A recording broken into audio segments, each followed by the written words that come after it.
श्री श्री श्री छत्रपती शिवाजी महाराज की जय. धर्मवीर छत्रपती संभाजी महाराज की जय. जय शिवराय भावांनो, माझं नाव रोहित बागडे. आता आपण आलेलो आहे छत्रपती शिवाजी महाराजांच्या किल्ल्यावर. ज्या किल्ल्याचं नाव आहे वल्लभगड. तुम्ही बघू शकता कसं आहे ते. जय शिवराय.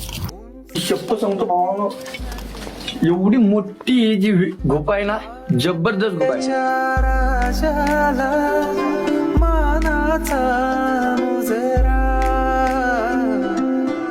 ताठ होतील माना, उंच होतील नजरा, यार त्याच्या राजाला मानाचा मुजरा. माझ्या राजा र, माझ्या शिवबार, माझ्या राजा रे, माझ्या शिववार.